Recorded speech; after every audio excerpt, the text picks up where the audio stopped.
ہمیں فخر ہے اپنے پاکستانی ہونے پر، ہمیں فخر ہے اپنے بول بالا ہونے پر۔ السلام علیکم ناظرین، میں ہوں شنایا صدیقی اور آپ دیکھ رہے ہیں سب سے پہلے Pakistan with president Pervez Musharraf exclusive interview series. ہمارے ساتھ موجود ہیں مرد مجاہد، اقبال کا شاہین، جن کے دور حکومت میں پاکستان نے بے پناہ ترقی کی، پریزیڈنٹ پرویز مشرف۔ السلام علیکم sir, thank you for joining us. وعلیکم السلام، thank you. You welcome sir. جی ناظرین، ہم ہمارے پروگرام کا آج آغاز کریں گے۔ ہمارے اس پہلے سیگمنٹ میں بات کریں گے توانائی کے بحران اور اس کے اسباب سے ریلیٹڈ، اور جانیں گے جنرل ریٹائرڈ پرویز مشرف کا اپنا ویژن۔ جی سر۔ بسم اللہ الرحمن الرحیم۔ جیسے آپ لوگوں کو یاد ہوگا، میں ہمیشہ شروع میں کہتا ہوں کہ میں نے کہاں سے گورننس شروع کی۔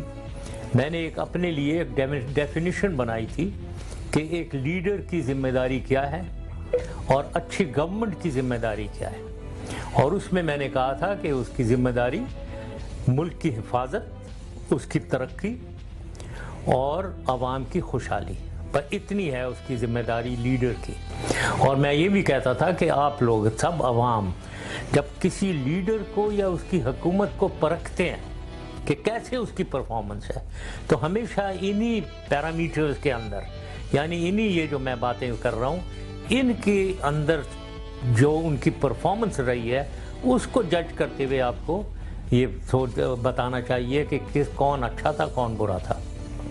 اس ڈیفینیشن کے سلسلے میں میں نے جب یہ اپنے انٹرویوز کا سلسلہ شروع کیا تو میں نے شروع کیا اسے کہ سیکیورٹی، سب سے پہلی حفاظت، ملک کی حفاظت۔ اس میں نے انٹرنل اور ایکسٹرنل تھریٹ جو ہے اس سے نمٹنے کا طریقہ کیا تھریٹس تھے ہمیں اور ہم نے اسے کیسے نمٹا۔